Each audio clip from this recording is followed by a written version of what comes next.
Welcome back to Cosmic and Body Horror. Join us on a journey through the pages of old, dusty horror pulp magazines. Before we begin, I invite you to pause for a moment and share in the comments where in the world you're listening from and what time of day it is for you.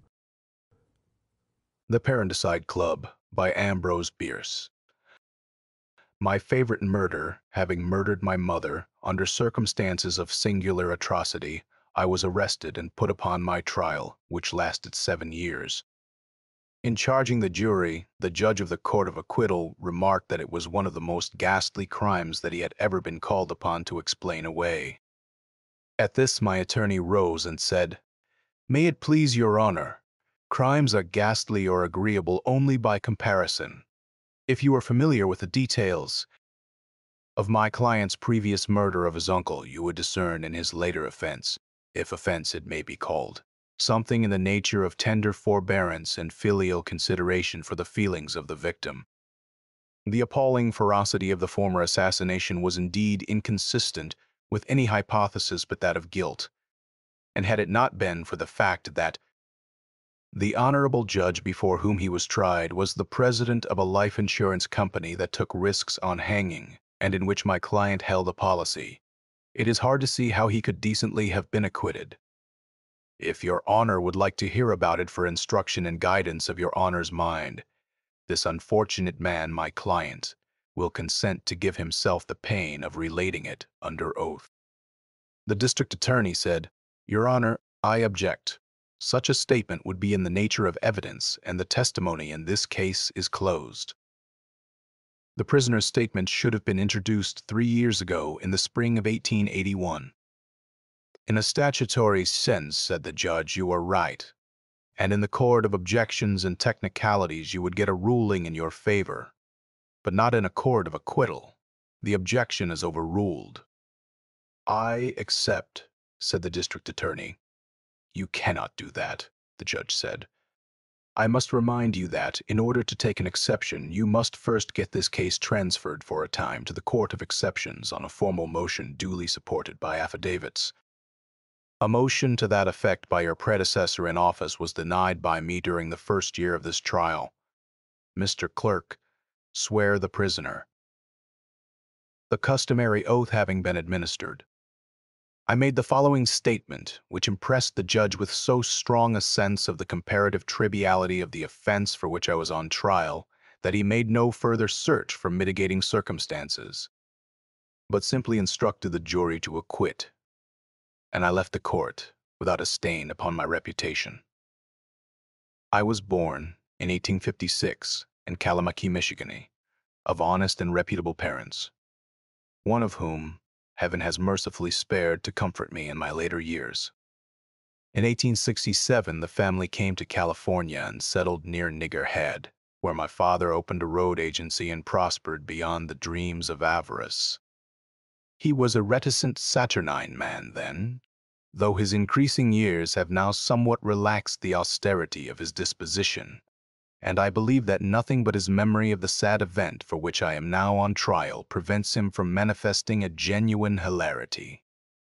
4 years after we had set up the road agency, an itinerant preacher came along, and having no other way to pay for the night's lodging that we gave him, favored us with an exhortation of such power that, praise God, we were all converted to religion. My father at once sent for his brother, the Honorable William Ridley of Stockton, and on his arrival turned over the agency to him, charging him nothing for the franchise nor plant, the latter consisting of a Winchester rifle, a sawed-off shotgun, and an assortment of masks made out of flour sacks. The family then moved to Ghost Rock and opened a dance house. It was called the Saints' Rest Hurdy-Gurdy, and the proceedings each night began with prayer. It was there that my now sainted mother, by her grace in a dance, acquired the sobriquet of the Bucking Walrus. In the fall of '75, I had occasion to visit Coyote on the road to Mahala and took the stage at Ghost Rock. There were 4 other passengers about 3 miles beyond Nigger Head. Persons whom I identified as my Uncle William and his 2 sons held up the stage. Finding nothing in the express box, they went through the passengers. I acted a most honorable part in the affair, placing myself in line with the others, holding up my hands and permitting myself to be deprived of $40 and a gold watch. From my behavior, no one could have suspected that I knew the gentleman who gave the entertainment. A few days later, when I went to Niggerhead and asked for the return of my money and watch, my uncle and cousins swore they knew nothing of the matter, and they affected a belief that my father and I had done the job ourselves in dishonest violation of commercial good faith. Uncle William even threatened to retaliate by starting an opposition dance house at Ghost Rock.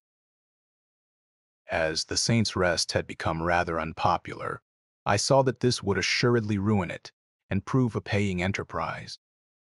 So I told my uncle that I was willing to overlook the past if he would take me into the scheme and keep the partnership a secret from my father.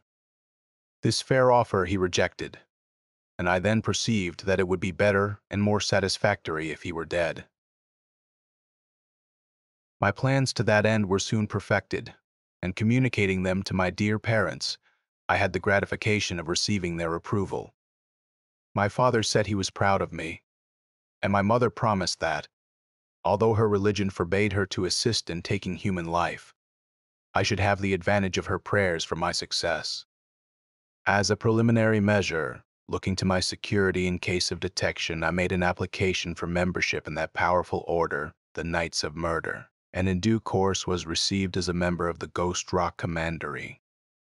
On the day that my probation ended, I was for the first time permitted to inspect the records of the order and learn who belonged to it, all the rites of initiation having been conducted in masks.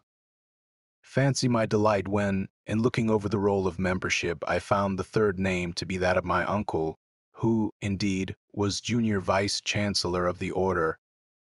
Here was an opportunity exceeding my wildest dreams. To murder I could add insubordination and treachery. It was what my good mother would have called a special providence. At about this time, something occurred which caused my cup of joy, already full, to overflow on all sides, a circular cataract of bliss. 3 men, strangers in that locality, were arrested for the stage robbery in which I had lost my money and watch. They were brought to trial, and despite my efforts to clear them and fasten the guilt upon 3 of the most respectable and worthy citizens of Ghost Rock, convicted on the clearest proof, the murder would now be as wanton and reasonless as I could wish. One morning I shouldered my Winchester rifle and, going over to my uncle's house near Niggerhead, asked my Aunt Mary, his wife, if he were at home, adding that I had come to kill him. My aunt replied, with her peculiar smile, that so many gentlemen called on that errand and were afterward carried away without having performed it, that I must excuse her for doubting my good faith in the matter. She said I did not look as if I would kill anybody. So as a proof of good faith, I leveled my rifle and wounded a Chinaman who happened to be passing the house. She said she knew whole families that could do a thing of that kind, but Bill Ridley was a horse of another color. She said, however, that I would find him over on the other side of the creek in the sheep lot, and she added that she hoped the best man would win. My Aunt Mary was one of the most fair-minded women that I have ever met. I found my uncle down on his knees engaged in skinning a sheep. Seeing that he had neither gun nor pistol handy, I had not the heart to shoot him. So I approached him, greeted him pleasantly, and struck him a powerful blow on the head with the butt of my rifle. I have a very good delivery, and Uncle William lay down on his side, then rolled over on his back, spread out his fingers, and shivered. Before he could recover the use of his limbs, I seized the knife that he had been using and cut his hamstrings. You know doubtless that when you sever the tendo Achilles, the patient has no further use of his leg. It is just the same as if he had no leg. Well, I parted them both, and when he revived, he was at my service. As soon as he comprehended the situation, he said, "Samuel, you have got the drop on me and can afford to be generous. I have only one thing to ask of you, and that is that you carry me to the house and finish me in the bosom of my family." I told him I thought that a pretty reasonable request, and I would do so if he would let me put him into a wheat sack. He would be easier to carry that way, and if we were seen by the neighbors en route, it would cause less remark. He agreed to that, and going to the barn, I got a sack. This, however, did not fit him. It was too short and much wider than he. So I bent his legs, forced his knees up against his breast, and got him into it that way, tying the sack above his head. He was a heavy man, and I had all that I could do to get him on my back. But I staggered along for some distance until I came to a swing that some of the children had suspended to the branch of an oak. Here I laid him down and sat upon him to rest, and the sight of the rope gave me a happy inspiration. In 20 minutes, my uncle, still in the sack, swung free to the sport of the wind. I had taken down the rope, tied one end tightly about the mouth of the bag, thrown the other across the limb, and hauled him up about 5 feet from the ground. Fastening the other end of the rope also about the mouth of the sack, I had the satisfaction to see my uncle converted into a large, fine pendulum. I must add that he was not himself entirely aware of the nature of the change that he had undergone in his relation to the exterior world, though in justice to a good man's memory, I ought to say that I do not think he would, in any case, have wasted much of my time in vain remonstrance. Uncle William had a ram that was famous in all that region as a fighter. It was in a state of chronic constitutional indignation. Some deep disappointment in early life had soured its disposition, and it had declared war upon the whole world. To say that it would butt anything accessible is but faintly to express the nature and scope of its military activity. The universe was its antagonist, its methods that of a projectile. It fought like the angels and devils in mid-air, cleaving the atmosphere like a bird describing a parabolic curve and descending upon its victim, at just the exact angle of incidence to make the most of its velocity and weight. Its momentum, calculated in foot-tons, was something incredible. It had been seen to destroy a 4-year-old bull by a single impact upon that animal's gnarly forehead. No stone wall had ever been known to resist its downward swoop. There were no trees tough enough to stay it.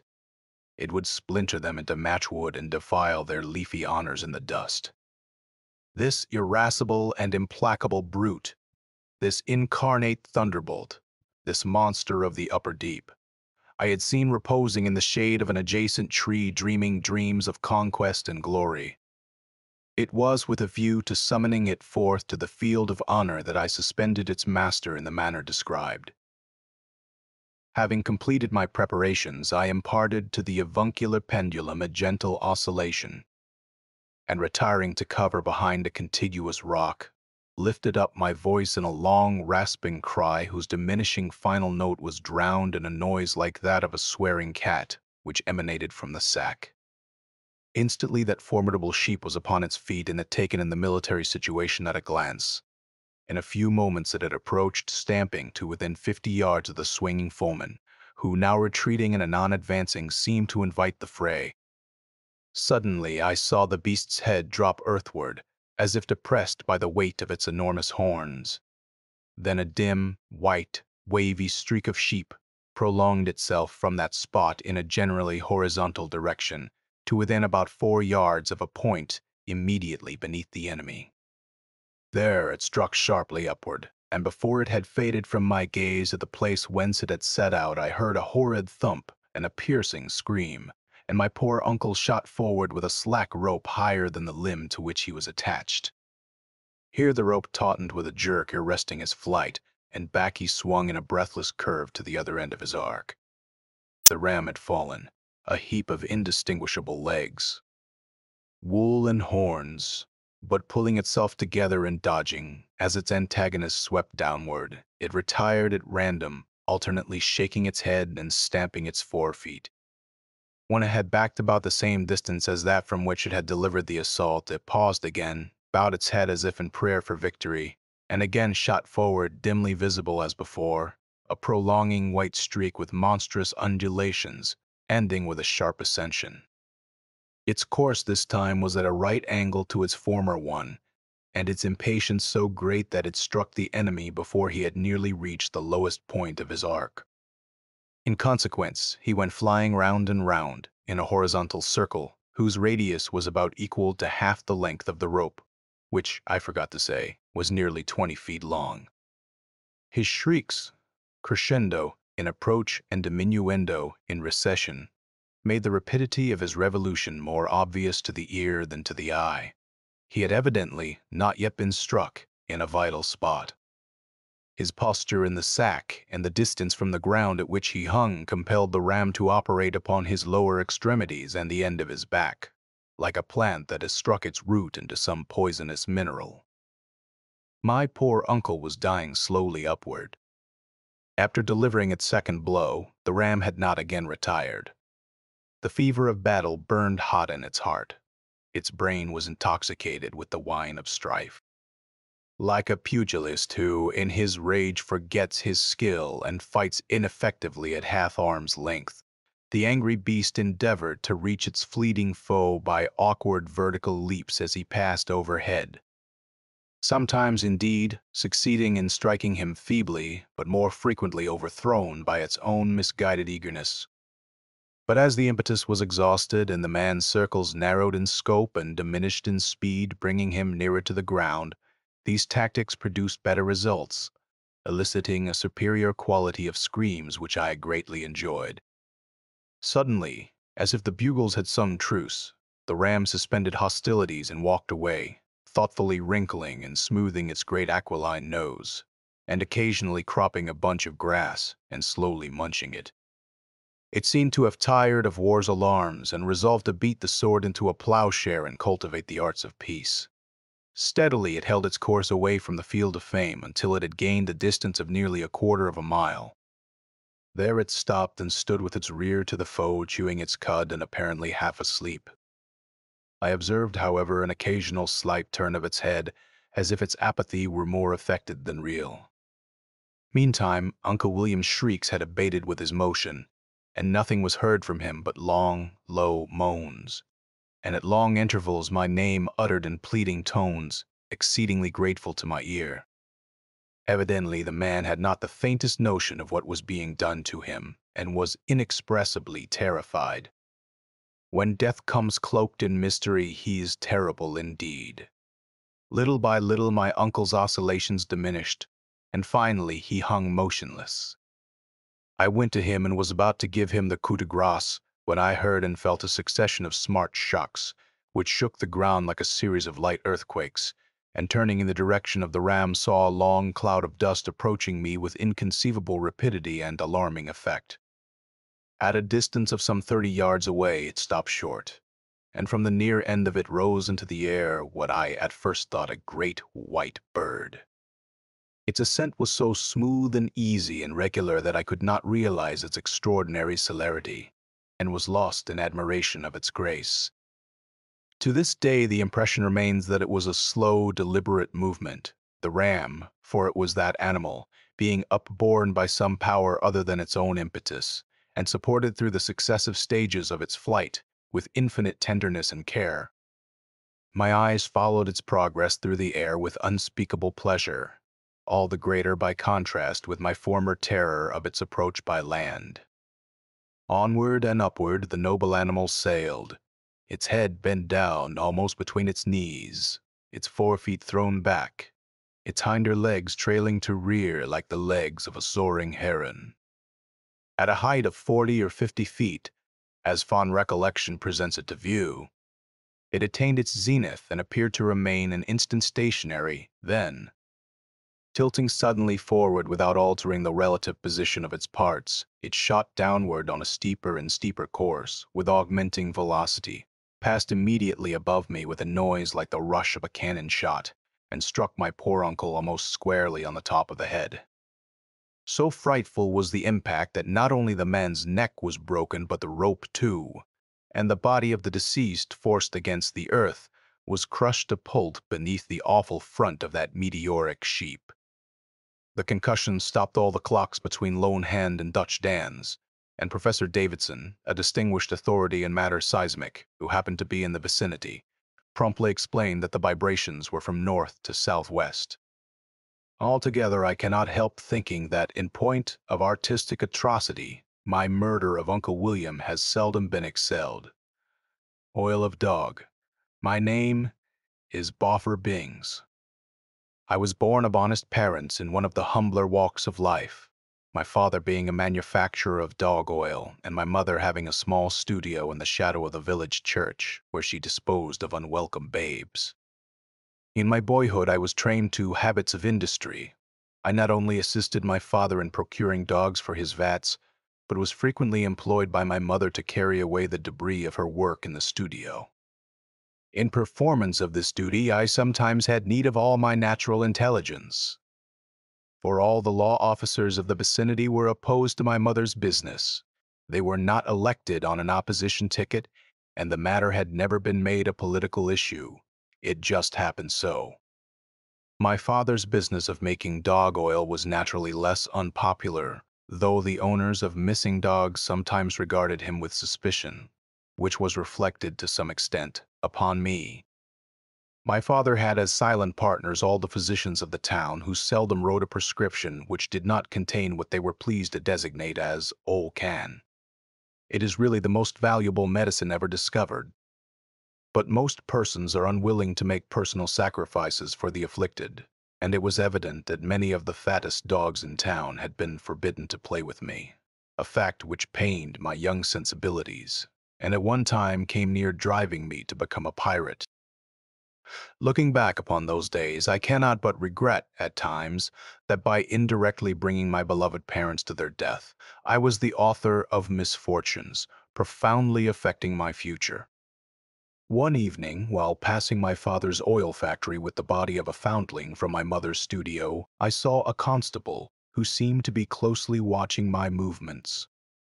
Young as I was, I had learned that a constable's acts, of whatever apparent character, are prompted by the most reprehensible motives, and I avoided him by dodging into the oilery by a side door which happened to stand ajar. I locked it at once, and was alone with my dead. My father had retired for the night. The only light in the place came from the furnace, which glowed a deep, rich crimson under one of the vats, casting ruddy reflections on the walls. Within the cauldron, the oil still rolled in indolent ebullition, occasionally pushing to the surface a piece of dog. Seating myself to wait for the constable to go away, I held the naked body of the foundling in my lap, and tenderly stroked its short, silken hair. Ah, how beautiful it was! Even at that early age, I was passionately fond of children, and as I looked upon this cherub, I could almost find it in my heart to wish that the small red wound upon its breast, the work of my dear mother, had not been mortal. It had been my custom to throw the babes into the river which nature had thoughtfully provided for the purpose. But that night I did not dare to leave the oilery for fear of the constable. After all, I said to myself, it cannot greatly matter if I put it into this cauldron. My father will never know the bones from those of a puppy, and the few deaths which may result from administering another kind of oil for the incomparable Ol Can are not important in a population which increases so rapidly. In short, I took the first step in crime and brought myself untold sorrow by casting the babe into the cauldron. The next day, somewhat to my surprise, my father, rubbing his hands with satisfaction, informed me and my mother that he had obtained the finest quality of oil that was ever seen, that the physicians to whom he had shown samples had so pronounced it. He added that he had no knowledge as to how the result was obtained. The dogs had been treated in all respects as usual and were of an ordinary breed. I deemed it my duty to explain, which I did, though palsied would have been my tongue if I could have foreseen the consequences. Bewailing their previous ignorance of the advantages of combining their industries, my parents at once took measures to repair the error. My mother removed her studio to a wing of the factory building, and my duties in connection with the business ceased. I was no longer required to dispose of the bodies of the small superfluous, and there was no need of alluring dogs to their doom, for my father discarded them altogether, though they still had an honorable place in the name of the oil. So suddenly thrown into idleness, I might naturally have been expected to become vicious and dissolute, but I did not. The holy influence of my dear mother was ever about me, to protect me from the temptations which beset youth. And my father was a deacon in the church. Alas, that through my fault these estimable persons should have come to so bad an end. Finding a double profit in her business, my mother now devoted herself to it with a new assiduity. She removed not only superfluous and unwelcome babes to order, but went out into the highways and byways, gathering in children of a larger growth, and even such adults as she could entice to the oilery. My father, too, enamored of the superior quality of oil produced, purveyed for his vats with diligence and zeal. The conversion of their neighbors into dog oil became in short the one passion of their lives. An absorbing and overwhelming greed took possession of their souls and served them in place of a hope in heaven, by which, also, they were inspired. So enterprising had they now become that a public meeting was held and resolutions passed severely censuring them. It was intimated by the chairman that any further raids upon the population would be met in a spirit of hostility. My poor parents left the meeting, broken-hearted, desperate, and I believe not altogether sane. Anyhow, I deemed it prudent not to enter the oilery with them that night, but slept outside in a stable. At about midnight, some mysterious impulse caused me to rise and peer through a window into the furnace room where I knew my father now slept. The fires were burning as brightly as if the following day's harvest had been expected to be abundant. One of the large cauldrons was slowly walloping, with a mysterious appearance of self-restraint, as if it bided its time to put forth its full energy. My father was not in bed. He had risen in his night clothes and was preparing a noose and a strong cord. From the looks which he cast at the door of my mother's bedroom, I knew too well the purpose that he had in mind. Speechless and motionless with terror, I could do nothing in prevention or warning. Suddenly the door of my mother's apartment was opened, noiselessly, and the two confronted each other, both apparently surprised. The lady also was in her night clothes, and she held in her right hand the tool of her trade, a long, narrow-bladed dagger.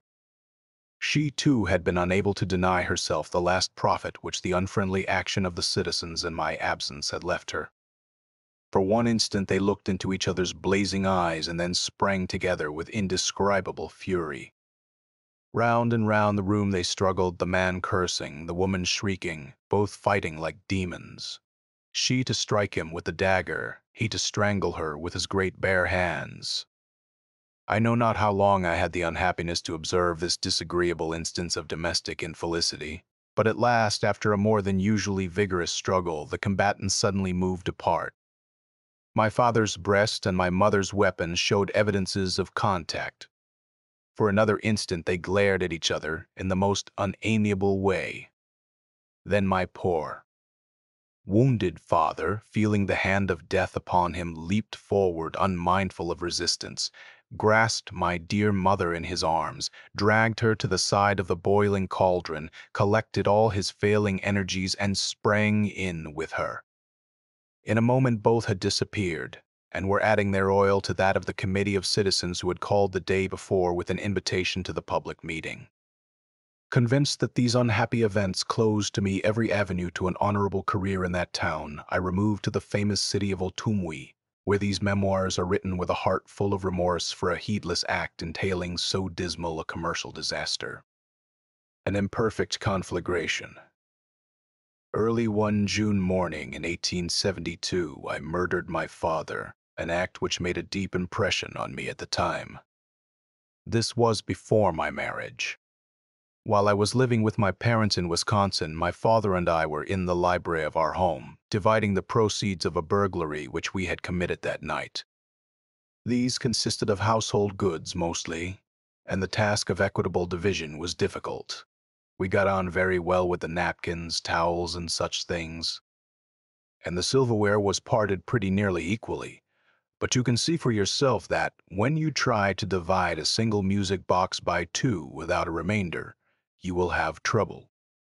It was that music box which brought disaster and disgrace upon our family. If we had left it, my poor father might now be alive.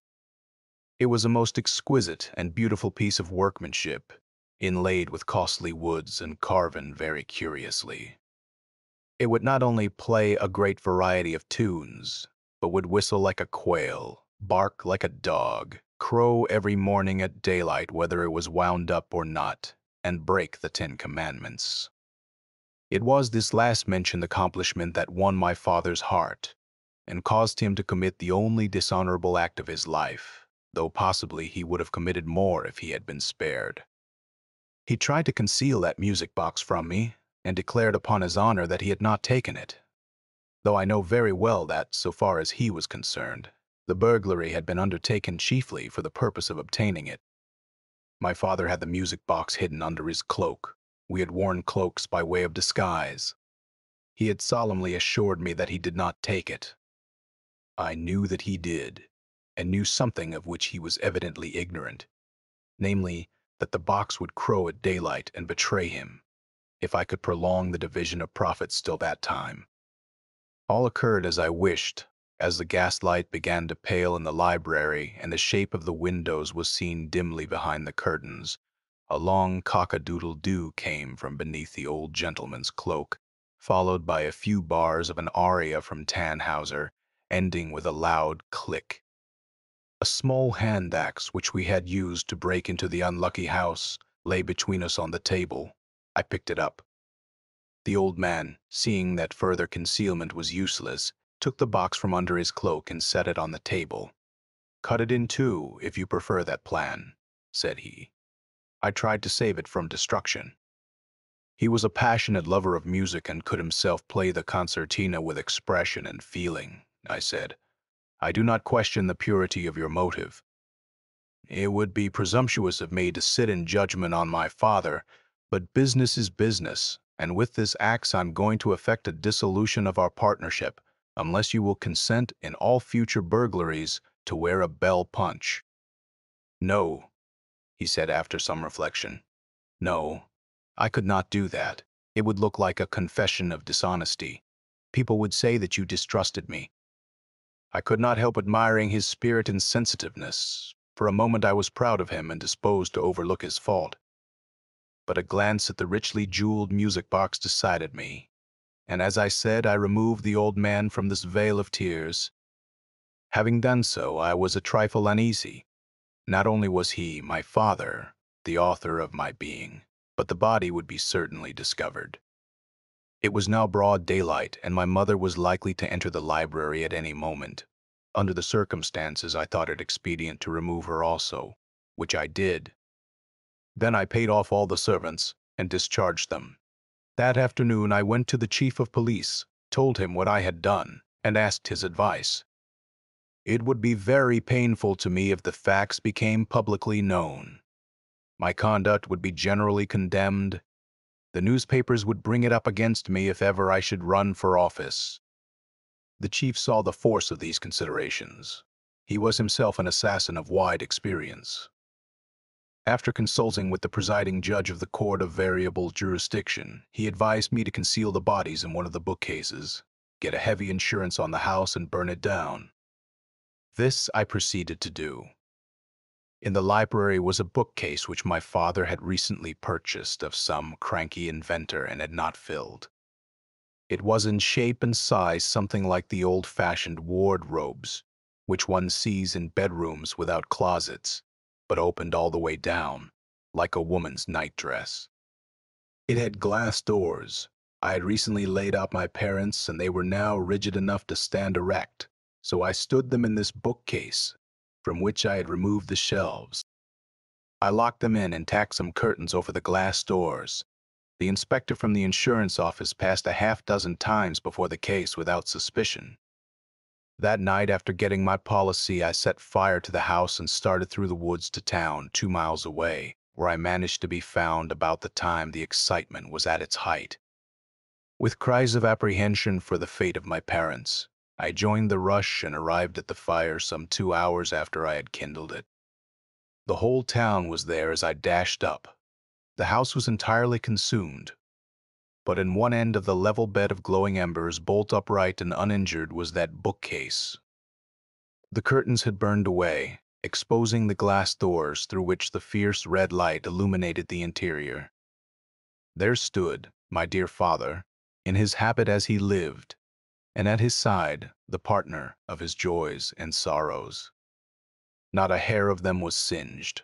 Their clothing was intact. On their heads and throats the injuries which in the accomplishment of my designs I had been compelled to inflict were conspicuous. As in the presence of a miracle, the people were silent. Awe and terror had stilled every tongue. I was myself greatly affected.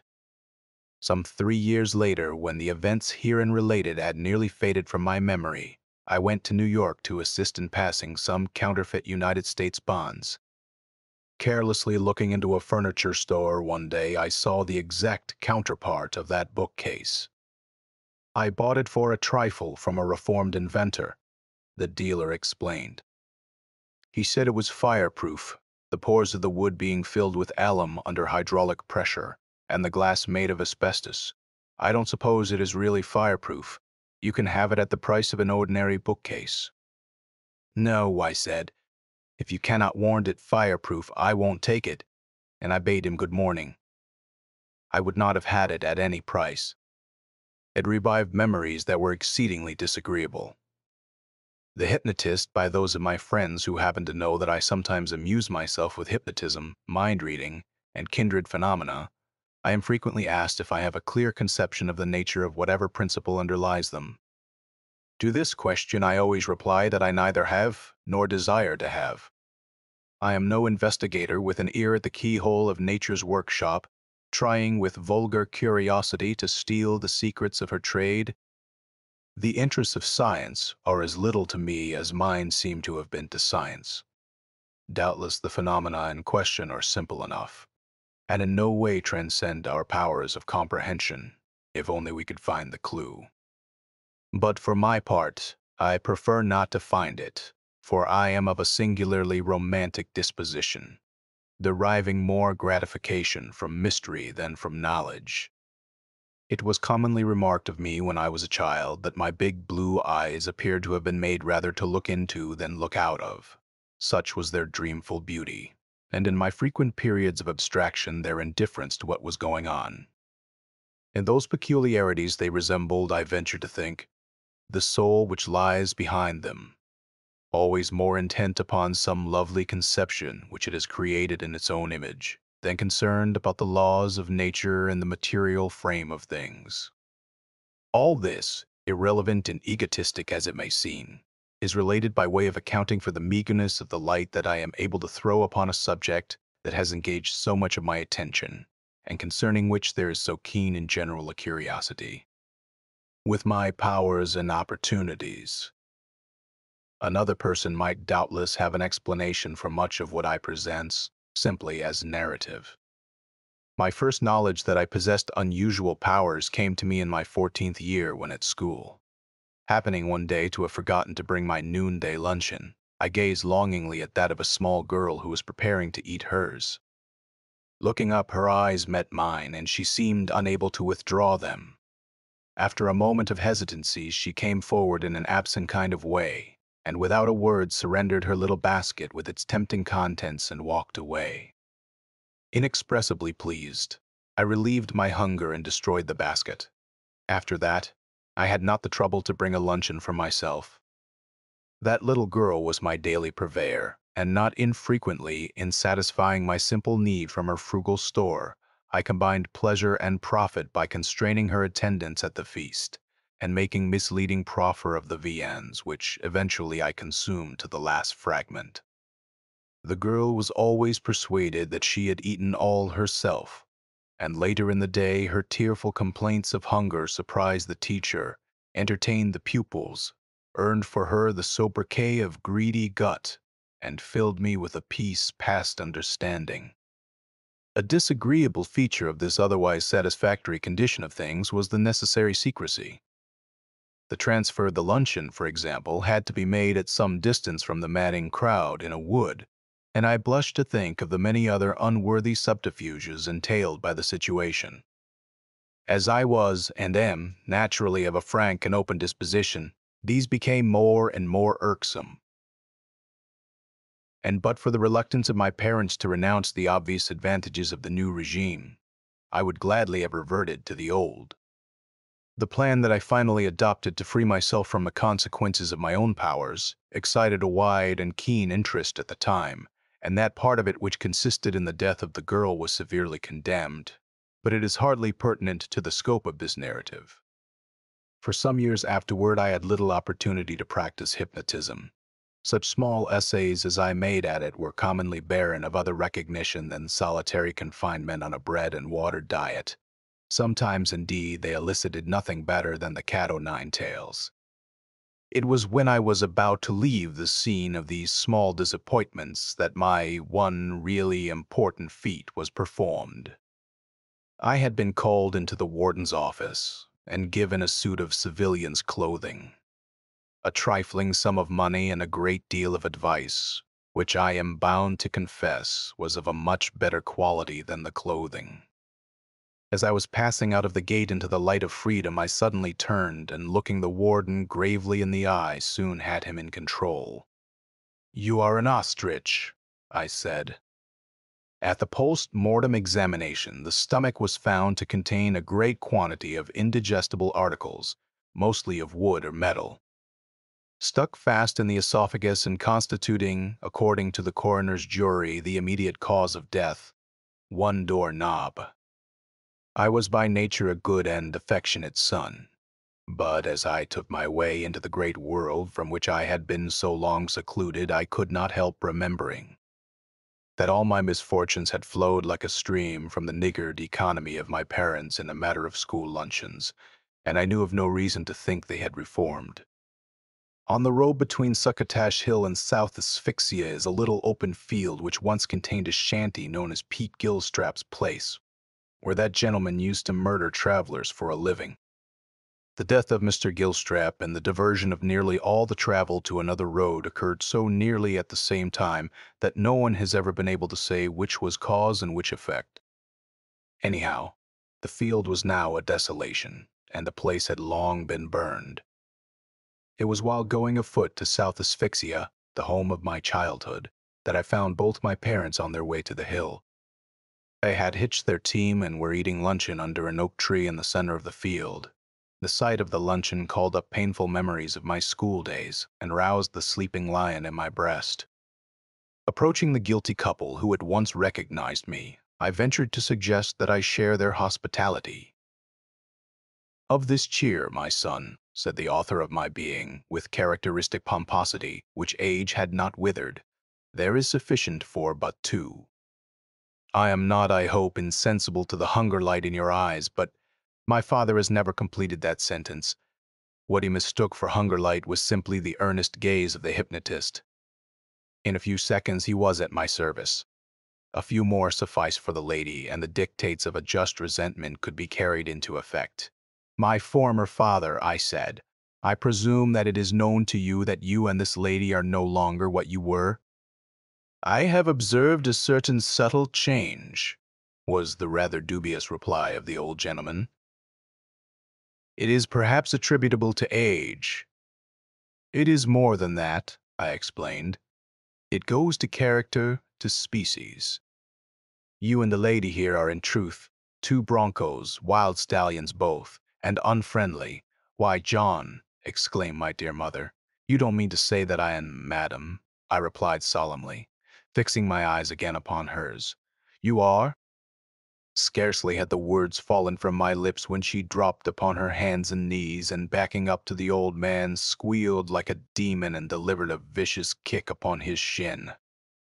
An instant later he was himself down on all fours, headed away from her, and flinging his feet at her simultaneously and successively.